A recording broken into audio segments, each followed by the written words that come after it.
안녕하세요. 반갑습니다. 주일 예배에 오신 모든 성도님들을 그리스도의 사랑 안에서 진심으로 환영합니다. 오늘 예배를 드리는 우리 모두 위에 하나님의 한결같은 은혜와 평강이 하늘로부터 풍성히 부어주시기를 간절히 바라고 기도합니다. 우리 예배를 시작하면서 주기도문을 찬양합니다. 우리의 예배 가운데 우리의 모든 삶과 인생의 걸음걸음마다 하나님의 나라가, 하나님의 뜻이, 하나님의 통치가 이루어 주시옵소서. 이러한 믿음의 고백으로 함께 찬양하겠습니다.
이제 우리 함께 전심으로 서로를 향하여 이 예배를 통해 부어주실 하나님의 사랑과 축복을 선포하겠습니다. 여호와께서 당신들에게 복을 주시고 당신들을 지켜주시며 여호와께서 당신들을 밝은 얼굴로 대하시고 당신들에게 은혜를 베푸시며 여호와께서 당신들을 고이 보시어서 당신들에게 평화를 주시기를 빕니다. 아멘. 이제 우리 마음을 모아 합심으로 기도하며 하나님의 은혜의 보좌 앞으로 나아갑시다. 첫째, 오늘의 예배를 위하여 기도합시다. 오늘의 예배를 통하여 하나님의 은혜와 예수님의 사랑을 더욱 풍성히 알아가게 하시고 누리게 하소서라고 기도합시다. 그리고 하나님이 기뻐하시는 합당한 예배가 될 수 있도록 이 시간 진실하게 우리의 한 주간의 허물과 죄를 참여하며 기도합시다. 아프신 분들을 위해서도 짧지만은 기도합시다. 박정은 집사님의 항암 치료를 위하여 박윤경 전계자 전도사님, 노창덕, 황순금 권사님과 이두상 집사님을 위하여 한국에서 치료 중인 김윤호 아기의 치유를 위하여 기도해 주시기를 바랍니다. 이제 우리 함께 합심하여 다 함께 기도하겠습니다. 주의 날개 아래 주의 날개 아래 거하는 것 주의 임재 안에 거하는 것 나의 가장 큰 소망 나의 가장 큰 은혜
안녕하세요. 반갑습니다. 몇 가지 교회 소식부터 나누겠습니다.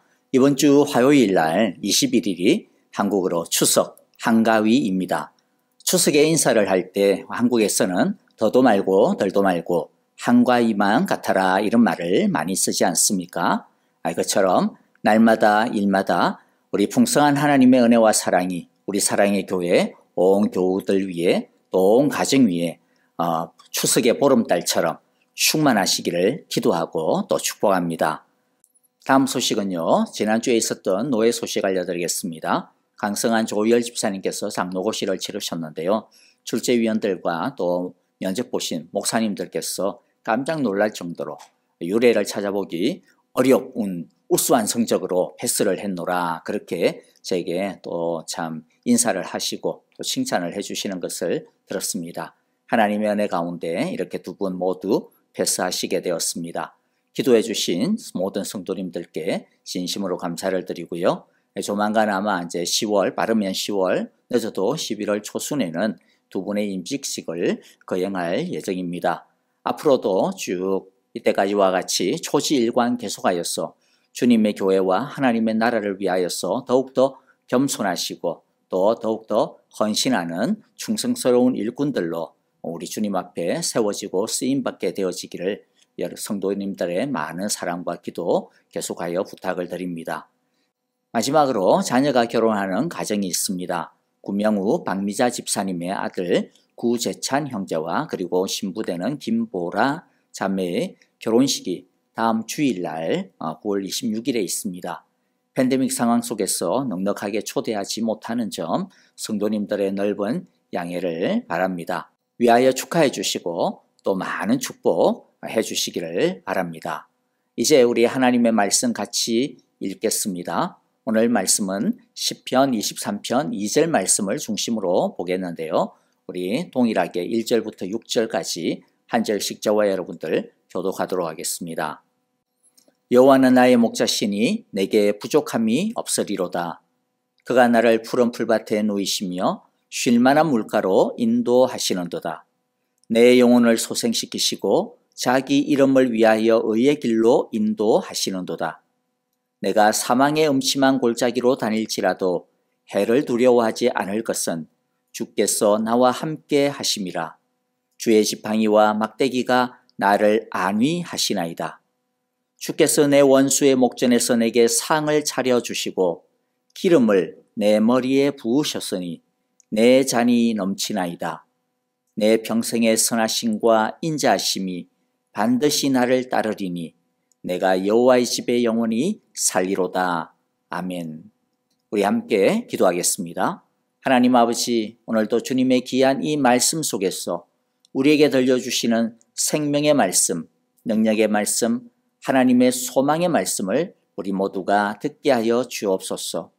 영과 진리 가운데 온전히 하나님만 집중하여 주의 음성 듣기를 원하오니 우리의 귀와 우리의 영혼을 열어서 주님의 살아계신 그 능력의 음성을 듣는 시간 되게 하여 주시옵소서. 온전히 하나님께 우리의 마음과 우리의 정신과 우리의 삶을 바치오니 주님의 말씀 따라 우리를 새롭게 하여 주옵소서. 예수님 이름으로 기도하옵나이다. 아멘. 자, 우리 1절을 통하여서 선한 목자 되시는 하나님께서 여리고 약한 우리를 부족함이 없도록 풍성한 삶으로 이끌어 주신다라고 하는 것을 살펴보았습니다. 2절부터는 선한 목자 되시는 하나님께서 우리를 그 부족함이 없는 풍성한 삶으로 인도하시는 그 구체적인 그 내용이 무엇인지에 대해서 하나하나 풀어주실 것입니다. 2절은 우리를 푸른 풀밭에 누이시며 또 쉴만한 물가로 하나님께서 인도하신다고 하십니다. 여기서 이제 던지고 싶은 질문이 있습니다. 여러분은 하나님께서 여러분을 푸른 풀밭으로 쉴만한 물가로 진짜 인도하고 계시다라고 하는 것을 믿고 있습니까? 여러분은 지금 하나님께서 인도해 주신 푸른 풀밭, 쉴만한 물가에서 지금 먹고 있고 쉬고 있습니까? 여러분은 지금 어떠십니까? 또 그것과 연결해서 질문을 드리면 여러분은 하나님께서 인도하시는 그 푸른 풀밭과 쉴만한 물가가 어떤 것이 되기를 원하십니까? 혹은 여러분이 원하는 푸른 풀밭, 쉴만한 물가는 어떤 것입니까? 오늘 우리가 반드시 알아두어야 할 가장 중요한 내용은 바로 푸른 풀밭과 쉴만한 물가가 무엇냐라고 하는 것입니다. 그러기 위해서 첫 번째, 푸른 풀밭, 쉴만한 물가에 대한 오해를 우리가 바로 잡아야 합니다. 성경적인 뜻으로 풀밭과 물가를 받아들이기보다는 자기가 생각하는 세상 속에서 그냥 주어들은 생각하고 있는 가치관을 따라서 푸른 풀밭, 쉴만한 물가, 그렇게 우리들이 생각하기 때문에 많은 오해를 많은 사람들이 가지고 있습니다.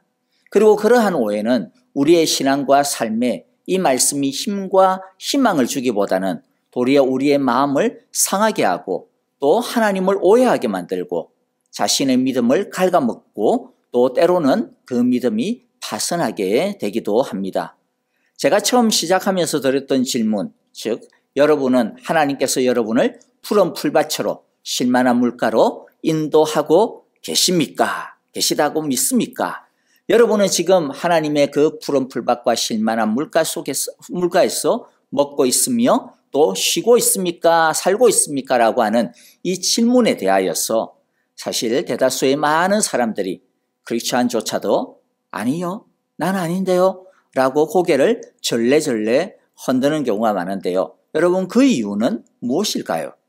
그것은 푸른 풀밭, 쉴만한 물가를 자신의 삶에 있어서 어떤 결핍도 없고 또 자기가 이루고 싶은 것들을 다 이루고 골치 아픈 문제들이 다 해결되어지거나 사라지거나 또 문제들이 없는 상태, 또 결핍과 문제가 있어도 그것 때문에 그렇게 성가시지 아니한, 있어도 그냥 소소한 것들, 그런 상태가 바로 푸른 풀밭, 쉴만한 물가다라고 생각을 하기 때문입니다.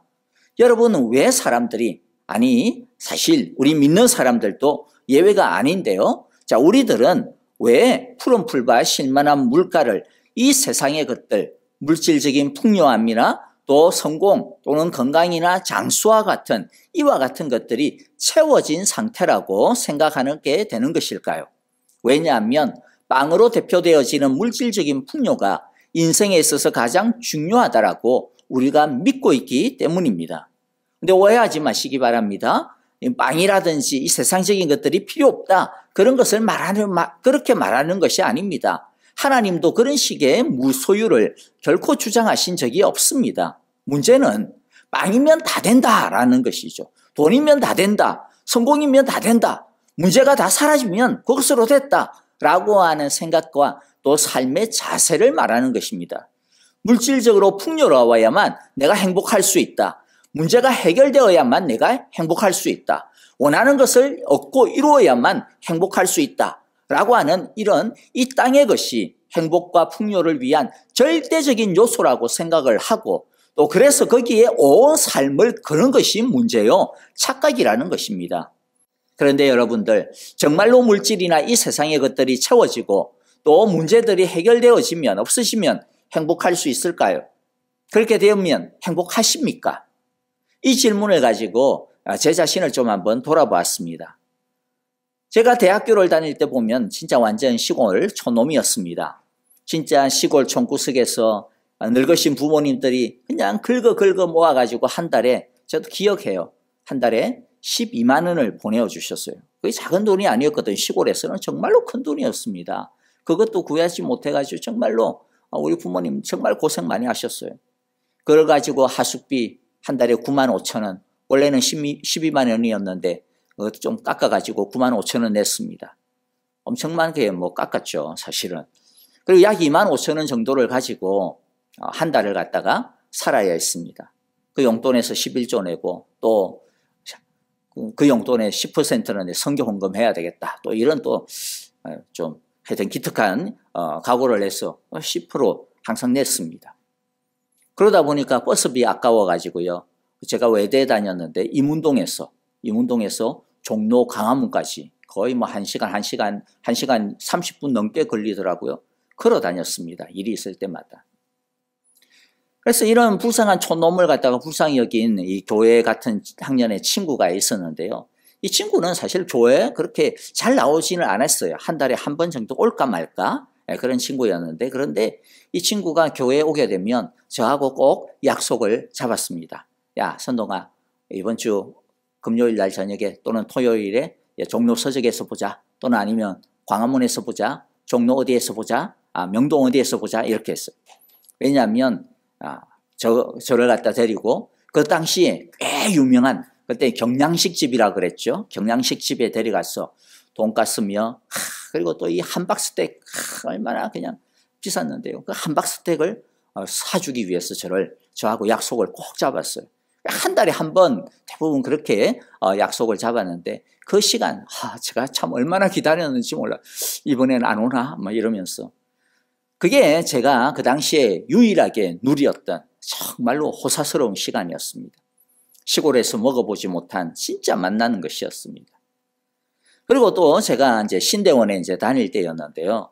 그때 이제 친구들이 대학교를 졸업하고 이제 회사에 이제 다니기 시작을 하던 친구도 있었고요.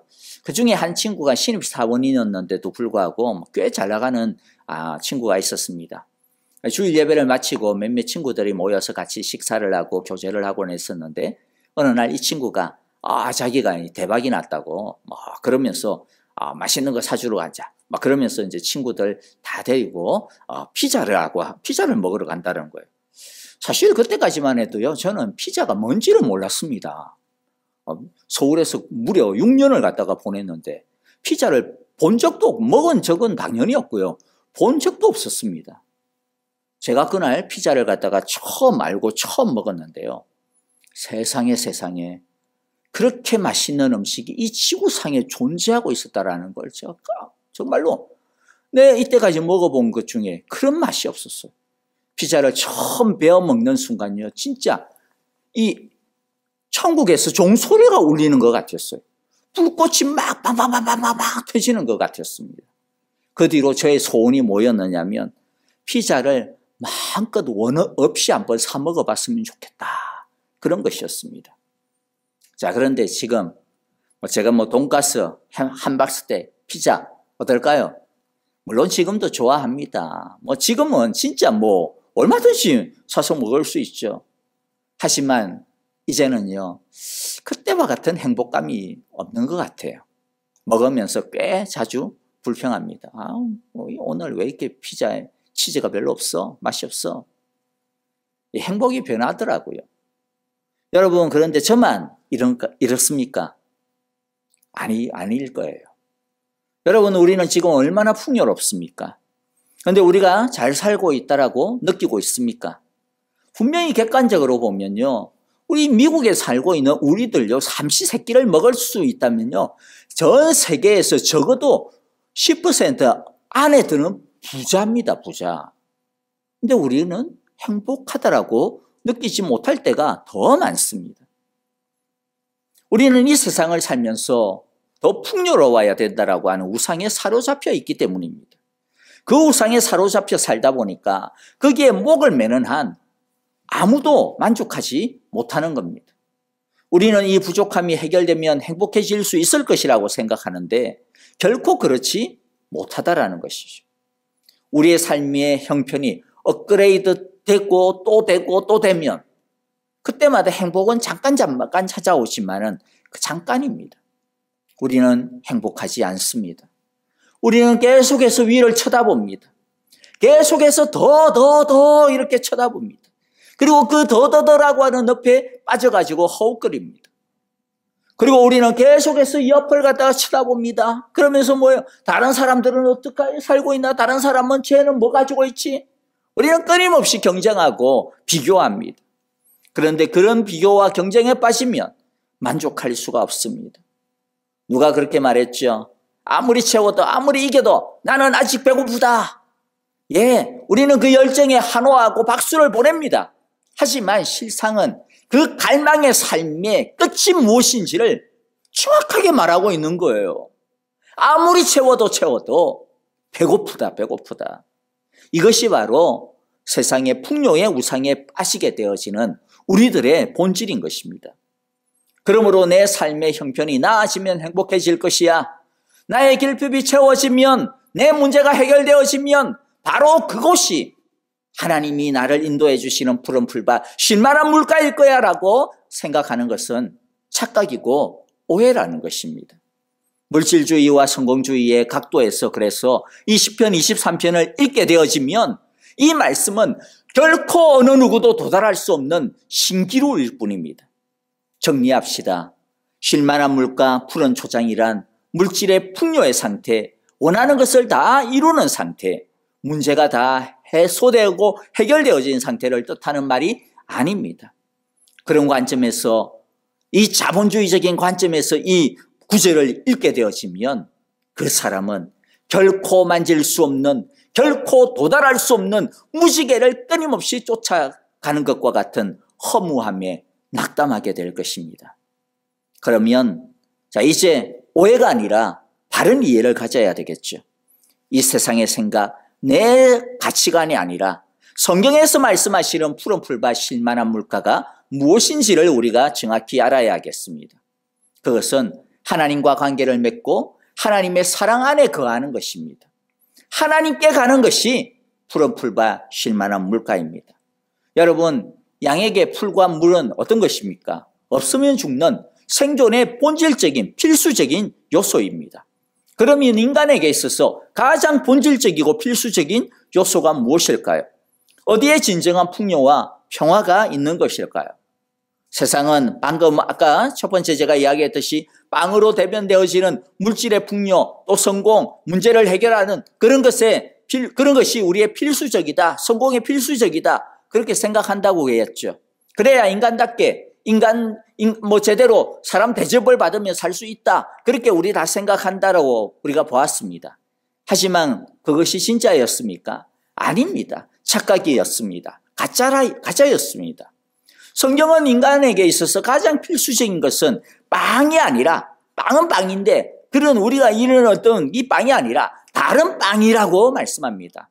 마태복음 4장 4절에 예수님께서 말씀하셨습니다. 성경에 기록하기를 사람이 빵으로만 살 것이 아니라, 여기서 빵은 이 세상의 풍요를 이야기합니다. 이 세상의 것을 말합니다.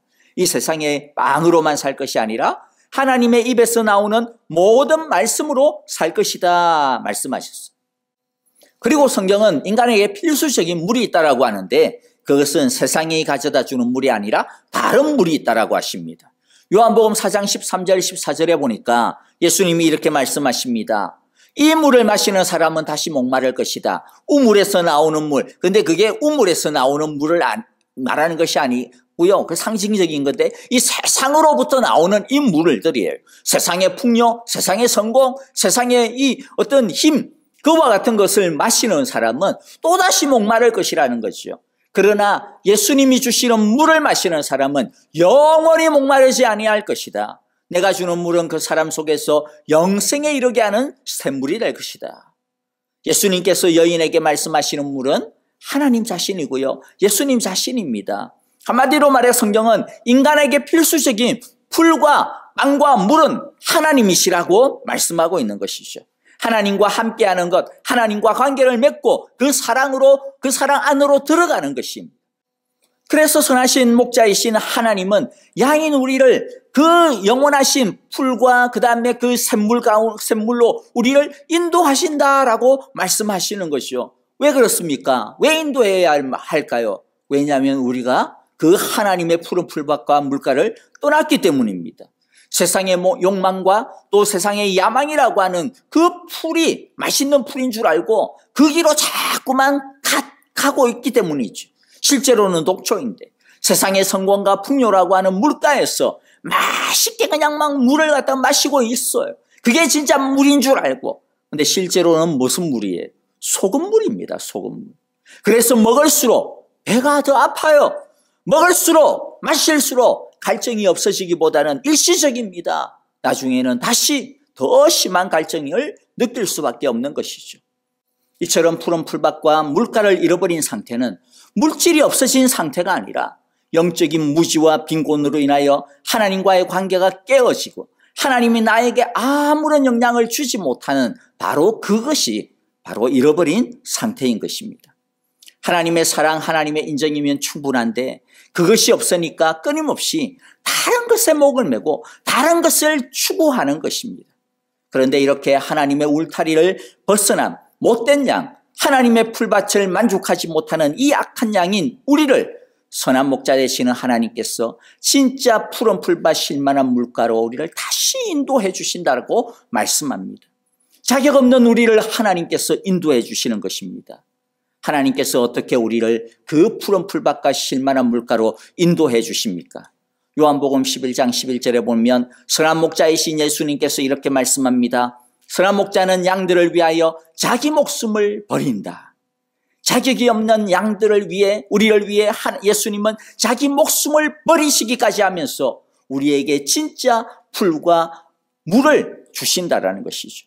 선한 목자이신 예수님께서 우리에게 주시고자 하신 것이 무엇이라고 말씀합니까? 우리에게 주시는 그 풀과 그 꼬리, 그 물이 무엇이라고 말씀합니까?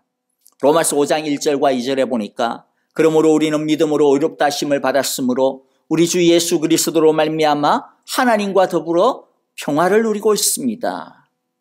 우리가 믿음으로 의롭다 하심을 받았어. 예수님께서 우리를 인도하였어. 우리를 의롭게 하셨어. 뭐 어떻게 해요?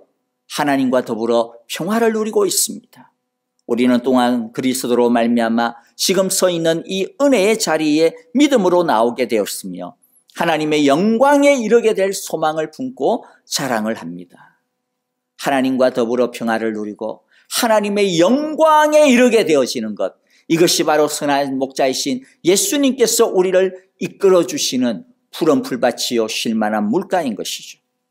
그러므로 진짜 푸른 초장, 진짜 쉴만한 물가, 선한 목자가 인도하여 도달하게 되는 그곳이 무엇입니까? 이 세상의 풍요라고 하는 초장이 아닙니다. 이 세상의 성공이라고 하는 물가가 아닙니다. 하나님과 더불어 평화를 누리게 되어지고 그래야 하여서 하나님의 그 영광을 체험하게 되어지는 것, 그 영광 속에 거하는 것이 바로 진정한 푸른 풀밭 쉴만한 물가인 것입니다. 이것이 선하신 목자이신 예수님께서 자기 목숨을 버리시기까지 하면서 우리에게 주심고 우리를 이끌어 주신 곳인 것이죠. 하나님과 더불어 평화를 누리는 것이야말로 우리 인간에게 본질적인 요소인 것입니다. 그러므로 우리가 무엇을 말할 수가 있을까요? 누가 푸른 풀밭에 있고 누가 쉴만한 물가에 있는 사람인가? 여기에 대한 해답이 나옵니다. 결핍과 부족을 해소한 사람이 그런 사람입니까? 풍요를 가지고 있는 사람이 나는 푸른 풀밭에 있는 습고 나는 쉴만한 물가에 지금 살고 있다라고 말할 수 있는 사람입니까? 성공했다라고 하는 자부심을 가지고 있는 사람이 그런 말을 할 수 있는 자격을 가지고 있습니까? 문제를 다 해결한 사람이 그런 사람입니까? 아닙니다. 아닙니다. 오직 어떤 사람입니까? 하나님과 평화를 가지게 된 사람. 하나님과 평화를 가지게 된 사람. 즉 뭐예요? 즉 누구입니까? 자기 자신을 하나님의 자녀라고 믿는 사람. 예수님을 자신의 구원자요, 자신의 구주다, 나의 주인이다라고 믿는 사람. 바로 그 사람이 하나님과의 평화를 가지고 있는 사람입니다. 하나님의 영광을 아는 사람입니다. 하나님께서 주시는 쉴만한 물과 푸른 초장에 지금 쉬고 있고 지금 거하고 있고 먹고 있는 사람인 것이죠. 예수님께서 왜입니까? 예수님께서 그를 이 은혜의 자리에 하나님과의 이 평화의 자리로 영광의 자리로 이끌어 주셨기 때문이죠. 그러므로 여러분 우리가 분명히 알고 확실히 알아야 되는 사실이 무엇입니까? 하나님의 자녀인 우리는 이미 하나님의 푸른 풀밭 쉴만한 물가에 와 있다라는 것이죠. 다른 어떤 사람이 아니라 하나님의 자녀인 하나님의 양인 우리는 이미 하나님께서 인도해 주신 쉴만한 물가 푸른 초장에 이미 와 있고 이미 먹고 있고 이미 그 안에서 쉬고 있다라고 하는 것입니다. 우리가 이렇게 하나님의 푸른 풀밭 쉴만한 물가에 거하고 있는 존재라고 하는 것을 알게 되시면 우리는 이 땅의 것에 대한 생각들이 달라집니다. 이 땅을 바라보는 것들이 눈이 달라지게 되어집니다. 하나님을 몰랐을 때는 이 세상의 것, 이 세상의 꼴, 이 세상의 물, 이 세상의 풍요, 이 세상의 것들이 전부였습니다. 그게 절대적이었습니다. 왜냐하면 그게 우상이었으니까요. 그게 있어야만 나는 행복하다. 그게 있어야만 나는 살 수 있다. 그러다 보니까 어떻게 살았어요? 하나님을 믿는다고 하면서도 심지어는 하나님 나는 성공해야 되겠습니다. 하나님 나만이라도 좀 잘 돼야 되겠습니다. 하나님 나 먼저 좀 잘 되어야 되겠습니다. 하나님 나부터 좀 잘 되어야 되겠습니다. 그런 다음에 하나님 일 할게요. 그런 다음에 다른 사람도 돌볼게요. 우리 그렇게 사실 살지 않았습니까? 왜냐하면 이 세상의 것이 절대적이니까, 그게 없으면 죽는 줄 아니까 이 세상의 것에 휘둘리며 살았어요. 그게 있으면 쫙, 그게 없으면 또 막 이렇게 하고. 여러분, 그런데 하나님과의 평화가, 하나님 안에서의 그 영광이 진짜 풀밭이요, 진짜 물가다라고 하는 것을 알게 되시니까 뭐예요? 이게 절대적인 것이 아니구나라고 하니까 이 상대적이 되는 것이죠. 세상에 대한 자세가 달라지는 것입니다. 어떻게 달라져요? 하박국 3장 17절 18절에 보면 무화과 나무에 과일이 없고 포도나무에 열매가 없을지라도, 올리브 나무에서 딸 것이 없고 밭에서 거두어 들이는 것이 없을지라도, 우리의 양이 없고 외양간에 소가 없을지라도 뭐예요? 나는 주님 안에서 즐거워하련다. 나를 구원하신 하나님 안에서 기뻐하련다. 한마디로 말해, 이제 나는 하나님 당신을 가졌으니 이제 내 인생에 다른 것이 없어진다 하더라도 충분합니다. 사실 이제 그게 우리에게 있어서는 좀 아직까지 좀 도달하기 어렵다면 이렇게는 말할 수 있겠죠. 이제 내가 하나님 당신을 가졌으니 이제 내 인생에 다른 것이 없다 할지라도, 다른 것이 사라진다 할지라도, 그러나 나는 견딜 수가 있습니다. 하나님 안에서 견딜 수가 있습니다. 여러분, 이렇게 말하는 것이 바로 성경에서 말하는 신앙입니다. 이것이 바로 기독교의 신앙입니다. 하나님만으로 됐다, 하나님만으로 만족한다라고 고백하는 것이 진짜 기독교의 영성이요, 진짜 신앙인 것이죠. 여러분, 다시 분명히 합시다. 우리는 이미 푸른 풀밭 쉴만한 물가에 도달하여 거기에서 먹고 있고 거기에서 쉬고 있는 사람들입니다. 우리는 이미 하나님의 평화 안에 거하고 있는 사람들입니다. 우리는 이미 하나님의 영광을 소유한 사람들입니다. 우리 이것을 꼭 붙들기를 원합니다. 그런데 문제가 있죠. 실제 우리의 모습이 그렇지 않다라는 겁니다. 왜 그럴까요? 그것은 하나님의 푸른 풀밭에 있으면서도 그것을 알지 못하는 것이 첫 번째예요. 또 그것에 만족하지 못하고 자꾸만 우리가 항상 하는 말처럼 개구멍을 찾아서 딴 곳을 뒤지고 있고, 자꾸만 딴 풀밭으로 나가서 거기서 이상한 풀을 먹고 있기 때문입니다. 여러분, 신앙은 이론이 아닙니다. 아는 것으로 충분하지 않습니다. 진짜 그렇게 살아야만 그 신앙이 내 능력이 됩니다. 그러므로 개구멍을 막읍시다. 그리고 진짜 하나님의 풀밭과 물가에만 거하도록 합시다. 그런데 이렇게 말하면 또 어떤 경우에는 겁을 낼 수 있어요. 목사님, 그러다가 진짜 하나님이 너 진짜 뭐 나만으로 충분해? 하나님만으로 충분해? 주님만으로 충분해? 그래? 오케이. 그럼 나만으로 만족해라. 뭐 그러면서 이 세상에 것 하나도 안 주시면 어떡해요? 쫄딱 망하게 하시면 어떡해요? 막 이러면서 우리 좀 사실 겁을 내는 경우가 있기는 한데요. 여러분, 그런데 겁낼 필요가 없어요. 하나님이 어떤 하나님입니까? 우리의 아버지잖아요. 선한 목자잖아요. 그 아버지 선한 목자가 우리에게 하신 게 뭡니까? 로마서 8장 32절에 우리가 너무 잘 아는 말씀이잖아요. 자기 아들을 아끼지 아니하시고 우리 모두를 위하여 내어주신 분이, 그 하나님께서 어찌 그 아들과 함께 모든 것을, 즉 이 세상의 모든 것들을 우리에게 선물로 거저 주시지 않으시겠습니까? 않겠느냐라는 것이죠. 자기 아들까지도 아끼지 아니하고 우리에게 평화를 주시기 위해서, 자격 없는 우리에게 영생을 주시고 더 얻도록 하기 위해서 예수님을 십자가의 죽음의 자리에 이미 기꺼이 다 주셨는데, 당신의 최고의 것을 주셨는데, 당신의 최대의 것을 이미 주셨는데, 그렇죠? 하나님께서 왜 다른 것 안 주시겠나요? 하나님만입니까? 우리 예수님께서는 기꺼이 우리를 위하여 자기 그름으로 성급성급 십자가에 걸어가시고 자기 스스로 십자가에 자신을 내어주신 분이 예수님이에요. 그런데 그 예수님께서 자기 목숨도 주셨는데 왜 다른 것을 주시지 않겠느냐라는 것입니다. 만일 진짜 하나님께서 그렇게 아까워하고 막 그런다면 그것은 뭘까요? 그것은요, 하나님 스스로가 자신이 한 일을 우스꽝스럽게 만들어버리는 겁니다. 말이 안 되는 것이죠. 앞뒤가 안 맞는 것이죠. 하나님은 예수님을 이미 우리에게 주셨기 때문에 다른 나머지는 덤과 같은 것입니다. 하나님에게는. 그러므로 하나님은 우리에게 채워주십니다. 단 조건이 있어요. 단 조건이 있어요. 뭐냐면 이게 굉장히 중요한 조건인데요. 그 채워주시려고 하는 이 세상의 덤이, 이 세상의 그 덤이 본질을 해치지 못하게 해야 됩니다. 이 세상의 것이 본질을 해치지 못하게 하는 한도 내에서 주시는 겁니다. 즉, 이 세상의 것 때문에 본질인 하나님과의 관계, 그 하나님을 사랑하는 그 믿음, 그와 같은 것들이 망가질 위험이 있거나 하나님과 세상이 막 우선순위가 뒤바뀔 위험이 있으면 하나님은 절대로 허락하지 않으실 것이라는 것이죠. 여러분, 하나님 너무 야박하다고 생각을 하십니까? 아니에요, 여러분. 우리가 자녀와의 관계를 한번 생각해 보세요. 우리가 자녀가 정말로 잘 되기를 원하는데, 그런데 자녀에게 이것도 주고 저것도 줬는데, 근데 자녀에게 있어서 진짜 이 행복과 진짜 평화가 그것 때문에 망가져. 그것 때문에 자녀가 망쳐.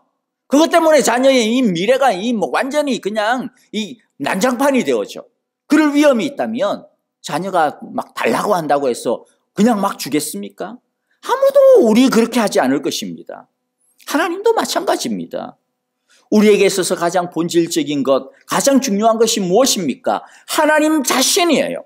하나님과의 관계입니다. 하나님의 그 사랑입니다. 하나님에 대한 그 믿음입니다. 그렇기 때문에 그것이 망가질 수 있는 것이라면 하나님은 허락지 않는 겁니다. 그래서 이 세상의 덤을 위해서 기도하고 막 이 세상의 것을 추구할 때는요, 한 가지 조심해야 되는 거예요. 이 세상에 그것이, 우리가 구하는 그것이 우상이 되지 않아야 합니다. 그래서 우리는 스스로에게 끊임없이 질문하고 거기에 대하여서 정말로 예스라고 대답할 수 있어야 돼요. 뭡니까? 하나님이 내가 기도하는 이것을 주시지 않아도, 끝내 주시지 않아도 감사할 수 있어? 예스! 나 감사할 수 있습니다. 아멘입니다. 야, 너희 하나님이 내가 기도하는 그거 오히려 더 가져갔어도 너 괜찮아? 충분해? 예, 저는 하나님만으로 충분합니다. 그럼에도 불구하고 저는 충분합니다. 그럼에도 불구하고 감사할 수 합니다. 우리 이렇게 진정으로 고백할 수 있어야 하는 것이죠. 하나님은 그럴 때 필요하면, 우리에게 그것이 유익하면 우리에게 덤으로 아낌없이 주실 것입니다. 그런데 그게 없는 것이 더 유익하다면 하나님은 우리에게 이렇게 말씀하시는 겁니다. 야, 너 이것을 나랑 같이 한번 풀어보자. 그거 없어도 나랑 같이 짊어지고 가보자. 그렇게 말씀하시는 거죠. 우리가 기도한다고 해서 모든 것들이 다 해결되지 않죠. 어떤 것은 평생을 우리들이 짊어가야 되고 해결이 안 되는 것이 있을 수 있어요. 그렇다고 해서 하나님께서 우리를 버리신 것이 아닙니다. 여러분, 모세도요, 평생을 하나님께 기도했을 거예요. 가나안 땅 들어가고 싶다고. 그러나 하나님 허락하지 않았습니다. 바울도 평생 동안 자신의 어떤 육체적인 그 가시를 위해서 없애달라고 기도했습니다마는 하나님께서는 그러나 그것을 남겨두셨어요. 하지만 그것 때문에 그들이 나 하나님으로부터 버림받았네, 그렇게 낭망했습니까? 아닙니다. 도리어 뭐라고 했습니까? 내 은혜가 내게 족하다라고 그렇게 고백을 했습니다. 그러면서 그들은 그 짐을 짊어졌습니다. 그리고 하나님과 더불어서 계속하여서 그 문제를 가지고 씨름했습니다. 하나님과 함께 걸어갔습니다. 그럴 때 그들의 그 약함이 그들의 강함이 되었습니다. 강함이 된다라고 하는 것이 꼭 뭔가 채워지고 해소가 된다라고 하는 것을 뜻하는 것이 아닙니다. 강함이 된다라고 하는 것은요, 내가 거인이 되는 거예요. 내가 성장하는 것입니다. 내가 그리스도의 장성한 분량에 충만한 데까지 이르게 되어지는 것입니다. 완숙하게 되어지는 것입니다.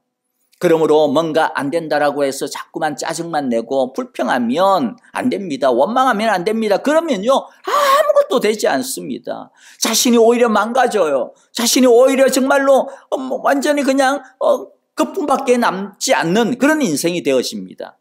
도리어 십자가로 알고 짊어져야 합니다. 그러면 하나님이 우리를 자라게 하십니다.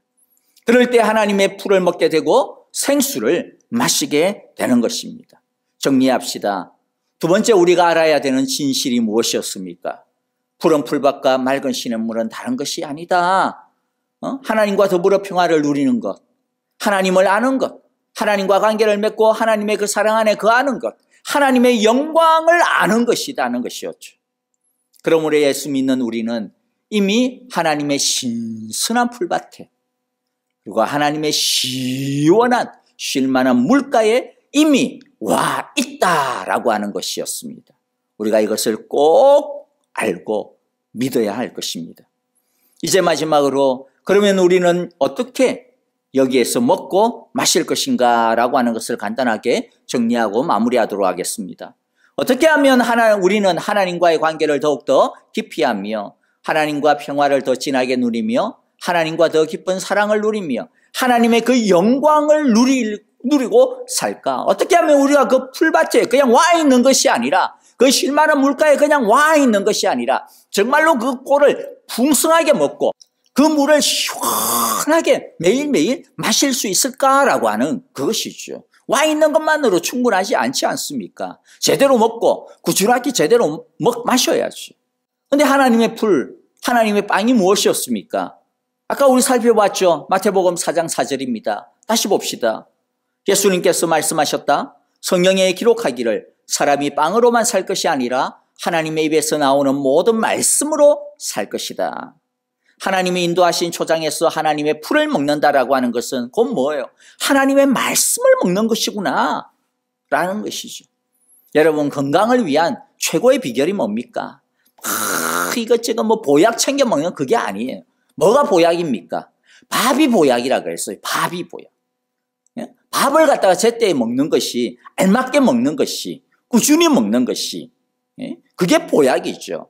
마찬가지입니다. 하나님의 말씀을 매일매일 꾸준히, 그것도 대충대충이 아니라 꼭꼭 씹어가지고 정말로 꼭꼭 씹어서 영양가 있게 그렇게 먹는 것처럼 온 마음으로 하나님의 말씀을 꼭꼭 씹어서 섭취하는 것, 그것이 바로 우리에게 있어서 보약이에요.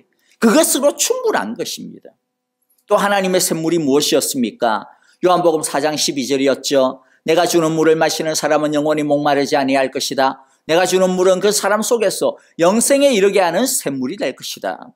예수님은 진정한 예배를 통해 하나님을 만나게 될 때 이 샘물을 마시게 될 것이라고 했는데, 그러면 예수님께서 주시는 이 샘물이 무엇입니까?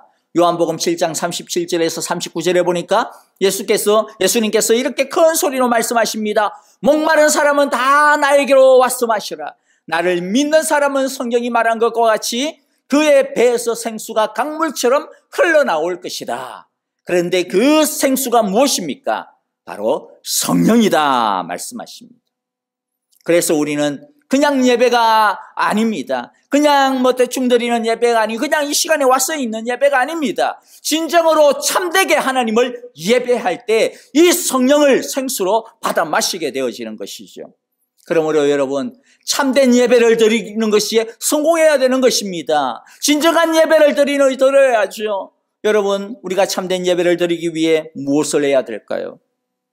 우리 자신을 한번 돌아보는 시간이 되기를 바랍니다. 여러분, 세상의 것은 결코 우리를 영원히 배부르게 할 수 있는 푸른 풀밭, 영원히 목마르지 않게 할 수 있는 그런 쉴만한 물가가 아닙니다. 오직 하나님만이, 하나님과의 평화의 교제만이, 하나님의 그 영광의 교제만이, 그 사랑만이 푸른 풀밭 쉴만한 물가입니다. 예수님께서 이미 우리를 그 하나님의 초장으로 물가로 인도해 주셨습니다. 우리는 이미 거기에 거하고 있습니다.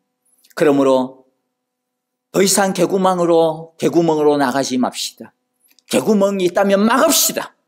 하나님만으로 사실 충분합니다. 하나님은 예수님을 이미 우리에게 주셨기 때문에, 최고의 것을 이미 우리에게 주셨기 때문에 이 세상의 다른 것은 선물로, 덤으로 우리에게 꼭 필요하다고 하면, 우리에게 분명히 유익하다고 하면 분명히 주실 것입니다. 우리가 구하기도 전에 주실 것입니다. 만일 주시지 않는다면 하나님은 우리에게 부족함과 문제를 자신과 함께 짊어가자라고 이야기하십니다. 그리고 그것을 통하여서, 그 약함을 통하여서 우리를 강하게 하실 것입니다.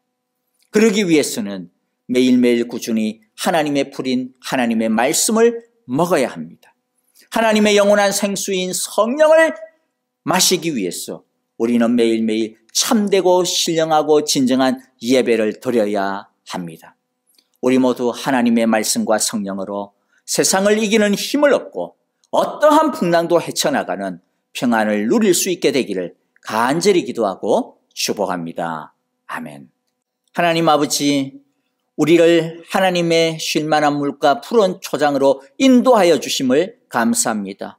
우리는 이미 하나님의 그 풍성한 푸른 풀밭에 먹고 있고, 우리는 이미 하나님의 그 성령의 샘물을 마시고 있을 수 있음을 주님 오늘 말씀을 통하여 믿음으로 알게 하여 주시고 다시 새기게 하여 주시니 감사합니다. 우리가 아는 대로 살아가게 하시고 믿는 대로 행하는 우리 모두가 되게 하여 주시옵소서.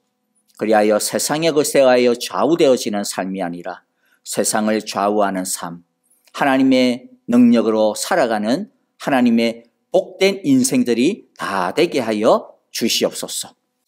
이제는 우리 주 예수 그리스도의 크신 은혜와 하나님 아버지의 복되신 사랑하심과 성령님의 인도하시며 우리를 거룩하심으로 인도하시는 그 신실하심이 이제 우리가 이미 하나님의 푸른 초장 쉴만한 물가에 인도함을 받은 자임을 알고 날마다 하나님의 빵인 하나님의 말씀을 먹으며 하나님의 신령한 샘물인 성령 안에서 살아가며 오직 참된 예배, 진정한 예배 속에서 성령님과 동행하며 살아가기로 이 시간 다시 결심하고 주님 앞에 간절한 마음으로 기도하는 함께 예배드리는 우리 사랑의 교회 온 교우들과 주님께서 허락하신 귀한 가정과 축복의 자녀들, 하나님께서 우리에게 맡기시고 우리를 통하여 영광 받으시기를 원하시는 우리의 생업과 우리의 모든 믿음의 삶과 걸음들 위해 이제로부터 영원토록 함께 계시기를 축원하옵나이다.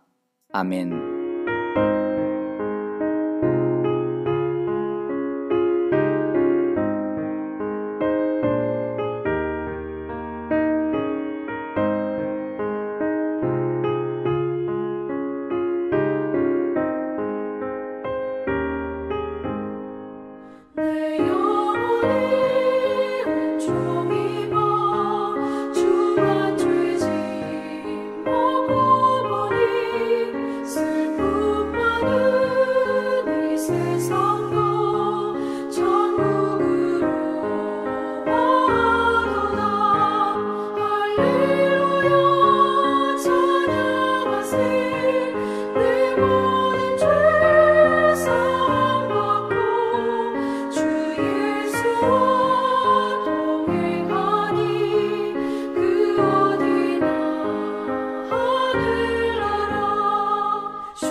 높은 산이 거친